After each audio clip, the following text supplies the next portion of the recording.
As the circus of the 2016 presidential election grinds on, Hillary Clinton has posited herself as the candidate of the people. But not many candidates of the people have vacation homes in the Hamptons that cost $200,000 per month, or hang out with the world's billionaires. You know, it's hard to know who she really is. While once being a proponent of Donald Trump-type positions like building a wall at the Mexican border, supporting torture, and opposing same-sex marriage until 2013, today, Hillary Clinton presents herself as the anti-Trump, anti-Republican candidate. There's been a lot of outrage about the impression that the establishment has already anointed her as the Democratic nominee and has carved out her path to the presidency. But like in 2008, her guaranteed seat on the throne is being derailed by the unpredictable moods of the masses and millions of young progressive voters. She continues to play her shape-shifting game, morphing her positions to try to capture the support from her opponent. But the real Hillary is still inside. In fact, every layer of Hillary's career shows why. Far from being a candidate of the people, she's the top pick by corporations to do the real job of any U.S. president, be the CEO of the empire. And they're working hard to keep her on that path to the throne. Having been party insiders for decades, the Clintons have manipulated D.C. reporters, mastered the media spin, and have a well-oiled PR machine at their beck and call. Hillary Clinton has done everything right. She has run a good campaign. She has outperformed in debates. She's raised money. She's got a great ground game. As a Latina, I can tell you that Latinos all over the country are very excited about Hillary. Latina women are very excited about Hillary. Knew from the beginning that when the conversation turned to foreign policy that this was going to be when Hillary Clinton really shined.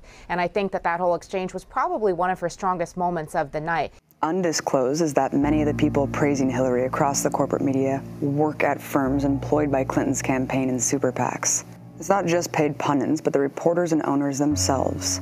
From Chris Matthews to the head of the New York Times, a big gang of media personalities have financial and personal ties to the Clintons.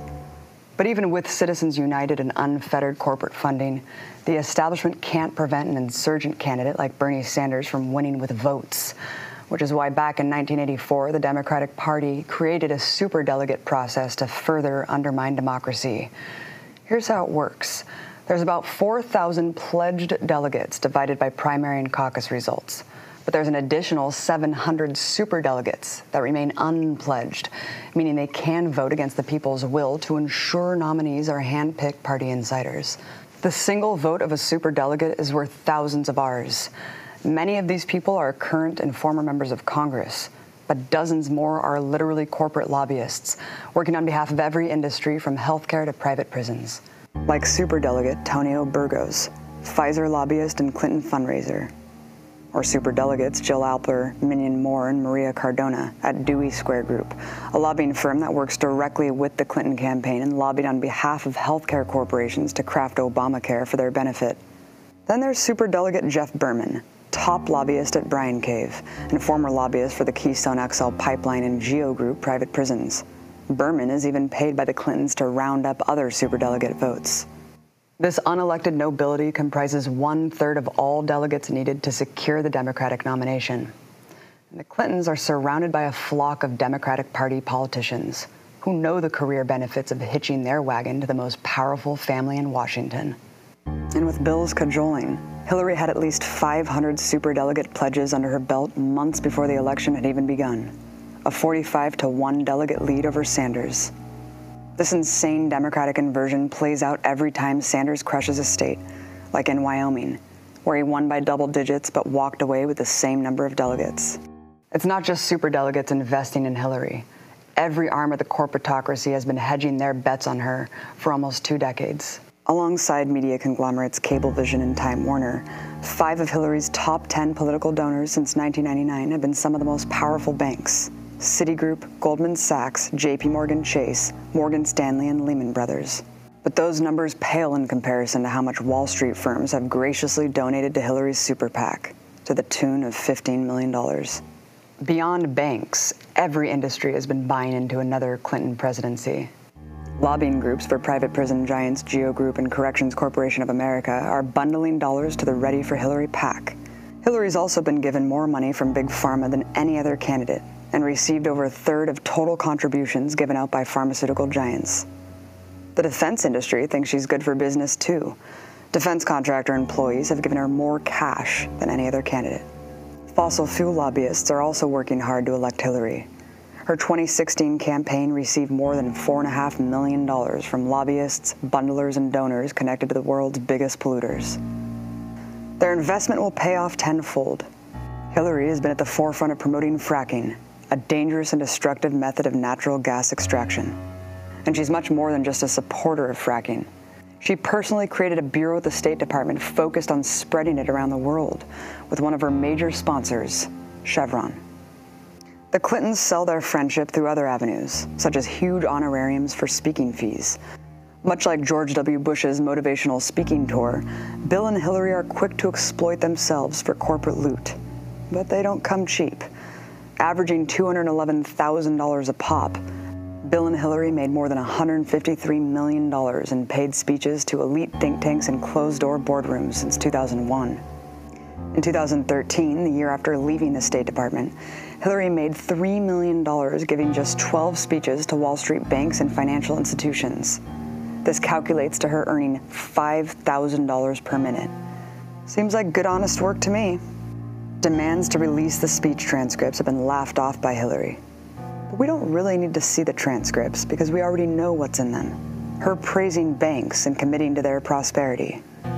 Although Hillary has recently tried to appear critical of Wall Street to pander to Sanders' immense support, her fat cat banker donors aren't worried in the slightest, saying her talking points about inequality are, quote, just politics. But how did Hillary Clinton become such a political force that the empire's biggest powerhouses and establishment elites flocked to her with money and support?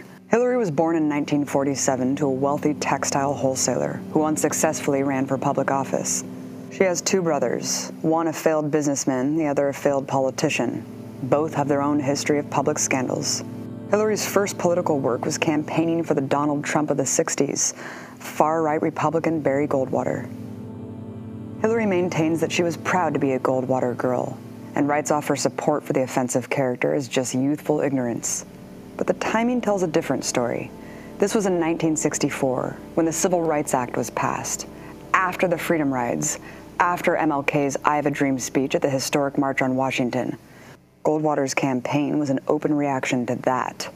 Later, Hillary became president of the Young Republicans Club at her elite university. She says she later transformed, which is a common thing for Hillary, but her conservative past is more tied to her rise than she wants you to know. The Clintons' climb to prominence had everything to do with the political climate in the country. During the Civil Rights period, the Republican Party emerged as the new choice for racist whites. Reagan's sweeping victories in the South, ushering in 12 years of Republican administrations, put the Democratic Party in a panic. A younger movement within the party formed to win back the Southern vote, known as the New Democrats. And it did so through a conservative shift, canceling out hallmark Great Society economic policies and appealing to anti-black attitudes by distancing themselves from prominent black Democrats, targeting mythical welfare queens, and pushing so-called criminal reforms that targeted African Americans. They're a new generation of Democrats, Bill Clinton and Al Gore, and they don't think the way the old Democratic Party did. They've called for an end to welfare as we know it, so welfare can be a second chance, not a way of life. They've sent a strong signal to criminals by supporting the death penalty. Bill swept the Southern white vote on his ending welfare as we know it and tough on crime coded racism. We're making some progress. Much of it is related to the initiative called community policing, because we have finally gotten more police officers on the street. That was one of the goals that the president had when he pushed the crime bill that was passed in 1994. They are not just gangs of kids anymore. They are often the kinds of kids that are called super predators. No conscience, no empathy. We can talk about why they ended up that way, but first we have to bring them to heel. Hillary Clinton tries to rationalize her support for these measures today as having unintended consequences, but they were precisely designed to target African Americans. At the helm of a right turn for the party, politicians flocked to the Clintons, which brought a new era of Democratic Party politics, adapting to the changing needs of empire. Neoliberalism was enacted through NAFTA, decimating American jobs and economies abroad. Massive deregulation of Wall Street and the repeal of the Glass-Steagall Act set the stage for an economic crisis. Clinton's crime bill exploded our shameful era of mass incarceration. When the Clintons left the White House in 1999, their rise to political powerhouses was really just the beginning, despite Bill's numerous sexual harassment cases. With a plan to put Hillary in the Oval Office next, they moved to their new home state of New York, where Hillary became a senator the following year. While wealthy, the Clintons had nowhere near the money they have today. On their 1999 tax returns, they made less than $500,000. But by 2014, they were making more than 50 times that amount, reporting over $28 million in income. And that only scratches the surface of the cash supplies they've amassed. While Hillary went to work crafting a presidential resume in the Senate, Bill capitalized on his new super elite status as a former president. And the Clintons' way of cashing in on that access was by exploiting misery and disaster. In 2001, in response to a major earthquake in India, the Clintons joined the heads of Goldman Sachs and Citibank and embarked on a false philanthropy model that would define their Clinton Foundation. These development and relief charities act as an insertion needle for Western business. For example, some of the Clinton Foundation's so-called development projects in India, Africa, and Central America include forming for-profit farming corporations that exploit small farmers. The donations typically end up back in the pockets of donors, their companies getting the so-called development contracts to build up mobile networks and real estate. In the past 15 years, the Clinton Foundation has grown into a lucrative fraternity of the rich and powerful, which boasts of having projects in 180 different countries. Including its numerous spin-off affiliates, it reported total assets of over $351 million in 2013. The sources of cash for this political machine say everything about the true nature of this charity. As a nonprofit, the Clinton Foundation is not required to disclose donors or contributions. All of the funds disclosed on the website are in ranges and unspecified for what purpose. Other than a $25 million partnership with the Bill and Melinda Gates Foundation, the Clinton Foundation's large donor base is a motley crew of criminal corporations and police state monarchies. Giving a gracious $10 million is the brutal theocratic kingdom of Saudi Arabia. Matching the $10 million is the Viktor Pinchuk Foundation, Ukrainian billionaire oligarch who pledged tens of millions more to the Clinton Global Initiative to, quote, modernize Ukraine while Hillary Clinton was Secretary of State. Donating in the $1 to $5 million range are Gulf state monarchies Oman, the United Arab Emirates, Qatar and Kuwait, Saudi billionaire Nasser al-Rashid, ExxonMobil, Dow Chemical, Walmart, a company she has close ties to, having served on their board of directors from 1986 to 1992, Coca-Cola, Pfizer, Barclays Capital, Goldman Sachs, and Boeing, the #2 defense contractor in the country. In the lower $1 million range are such exemplary institutions as Monsanto, Chevron, General Electric, more banks, Bank of America, Citigroup, Morgan Stanley, UBS, Bank of California, and media giant Fox's News Corp. Then there's the Soros Foundation, an organization that claims to build, quote, tolerant democracies around the world, whatever that means. It's a win-win relationship, one that only continues to grow. The Clintons get massive financial support to run their machine, and their contributors get the perks of a loyal advocate in a position of power. As Hillary ascends off of this corporate sponsorship, the more favors she can grant, leading to more contributions, and so on. And while Hillary was in the Senate, these favors for her donors were numerous. Manufacturing giant known as Corning gave hundreds of thousands to the Clintons through their foundation and speaking fees. In return, Hillary introduced Senate legislation to allot hundreds of millions in federal aid to purchase Corning products. Notorious criminal enterprises Freddie Mac and Fannie Mae were also Clinton Foundation sponsors who won big by investing in Senator Clinton. She played a key role in blocking measures to regulate them, helping them reap super profits before facilitating the crash of the economy. The deal was good for business while Hillary was in the Senate, but the plan was always something bigger. After checking the box of having experience and having built a robust financial backing and political network, Hillary announced her bid for president in 2006. Shortly after her Senate re-election. She was supposed to be the shoo-in. It was her time, as they said. But then everything blew up in her face. Mass opposition to the Iraq War marginalized her as a candidate. A little-known Barack Obama was flung to the front for his rhetoric against the war, while Hillary ardently defended her vote for the war throughout her entire campaign. Knocked off a presumed ride to the White House, she flailed trying to capture a changing Democratic Party base. Her campaign was criticized for its slew of dirty tricks, including an array of voter suppression tactics mainly aimed at the youth. Most pathetic was the release of a photo of Obama in a turban, pandering to Islamophobia and the strategy of thinly veiled racism the Clintons employed back in the 90s. Obama's campaign manager, David Plouffe, said the photo was the most shameful, offensive fear-mongering we've seen from either party in this election. But none of the schemes worked. And while today Hillary's media surrogates continue to call on close competitor Bernie Sanders to drop out, back in 2008 she held out to the very bitter end, refusing to give in when Obama was the clear winner. She only acquiesced and backed Obama after a closed-door negotiation where she was promised a promotion and a path to succeed him. As Secretary of State, the rewards for her sponsors grew to a new level, and so too did donations to the Clintons. Her corruption is exemplified by the fact that 181 donors to the Clinton Foundation simultaneously lobbied the State Department while she was in charge. She used her position to divvy out repayment favors in a variety of ways. She funneled money from the State Department to Clinton friends and sponsors, like securing tens of millions in government grants for her dear friend and owner of for-profit education firm Lorette Education, Inc. She also used her new title to help negotiate business deals between her donor friends and other heads of state. For example, she brought billionaire mining magnate Frank Giostra to meet the President of Colombia, scoring him access to pristine forests and coastline to be mined and drilled by his company. She did the same in Kazakhstan and beyond. Hillary convinced other countries to give up permits to be pillaged. In one incident, she convinced the Haitian government to issue a rare mining permit.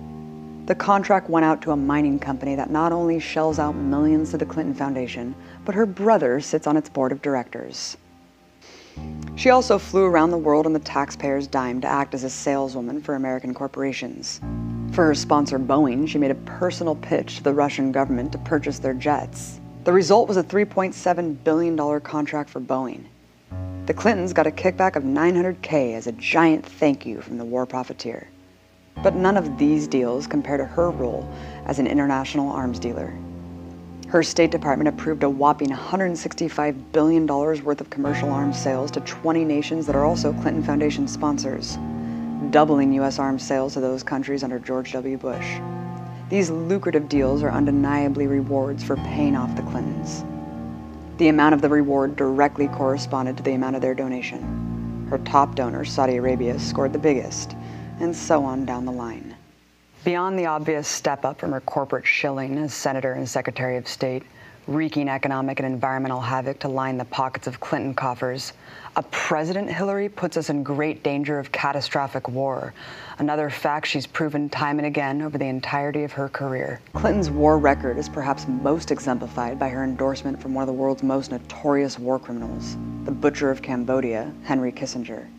On the campaign trail, she bragged, "I was very flattered when Henry Kissinger said I ran the State Department better than anybody had run it in a long time. So I have an idea about what it's going to take to make our government work more efficiently." Yes, the relationship between Kissinger and Clinton is very close. Not only did she consult with him regularly as Secretary of State, her and Bill frequently vacationed with the Kissingers. Her other foreign policy advisors are quite similar, including PNAC founder neoconservative Robert Kagan, and even shares advisors with Republican war hawks like Ted Cruz. Her support for the criminal invasion of Iraq has come back to haunt her once again in this election, and now she's written it off as a mistake, and in one instance seemed to blame it on being bribed by George Bush with state funds for New York. So I'm sitting there in the Oval Office, and Bush says to me, "What do you need?" I said, "I need $20 billion to rebuild, New York." He said, "You got it." And he was good to his word. But she didn't just vote for the war. She was a key advocate of it, leading a right-wing minority among Democratic Party Congress members that favored the invasion over the old tactics of empire's domination. She called for, quote, unequivocal support for Bush's firm leadership and decisive action. She spread the lie that Iraq was in violation of UN resolutions, despite the actual weapons inspectors arguing the contrary, and continued to assert Iraq had WMDs despite it being, by that time, thoroughly debunked. As the U.S. and Iraqi body count grew and complete disaster ensued, Hillary still went around the country asserting that she had no regrets giving Bush total authority to invade and occupy Iraq. In 2007, she voted to give Bush the same authority again, with a blank check to attack Iran by trying to label their military a terrorist organization, a move rejected even by pro-war Democrats. Today, Joe Lieberman, who authored the Iraq resolution, has authored another resolution, and it is essentially a fig leaf to let George Bush go to war with Iran. And I want to congratulate Biden for voting against it, Dodd for voting against it, and I'm ashamed of you, Hillary, for voting for it. You're not going to get another shot at this, because what's happened, if this war ensues, we invade and they're looking for an excuse to do it. And Obama was not even there to vote. Senator Clinton, I want to give you a chance to respond. In 2008, Senator Clinton made the chilling and completely repulsive admission that if president, she would not rule out using nuclear weapons on Afghanistan and Pakistan. After her promotion to Secretary of State, she boldly planted a flag in the Obama administration to establish the Hillary Doctrine. According to The Nation, 24 current and former administration officials, foreign diplomats, friends, and outside analysts described Mrs. Clinton as almost always the advocate of the most aggressive actions considered by Mr. Obama's national security team. Of course, she joined Obama in creating and leading terrible affronts to human life and rights, like the murderous drone campaign in Pakistan, Yemen, and Somalia. The program's mass civilian casualties, she says, she takes with a grain of salt. However, on other issues, she took the lead, showing how she would steer the empire's ship as she aimed for the presidency. In her book, she brags about her lead role backing the 2009 coup of the democratically elected leader in Honduras, further plunging the country into violence and instability. Also that year, when it was long clear that the Afghanistan war was an endless, unwinnable crisis, she lobbied to send far more troops in Obama's blood-soaked troop surge. When it was time to keep the promise of bringing those troops home, then Secretary of Defense Robert Gates says that Hillary argued forcefully against withdrawing the surge troops. She continues to advocate a never-ending U.S. occupation there. The same thing happened when it came to Iraq. Hillary led a minority that tried to convince Obama to leave thousands more American combat troops there, permanently. Today, she's to the right of Obama on Iraq yet again, advocating for even more U.S. troops and more combat. Then came what has been dubbed Hillary's War, a move Obama recently admitted was his biggest mistake. Oil-rich Libya is where Clinton sought to showcase her military doctrine. Masked and sinister right to protect jargon, Hillary is well known as the primary advocate for U.S.-led attack to overthrow the Libyan state, to feed on its resources and hijack the Arab Spring. We came, we saw, he died.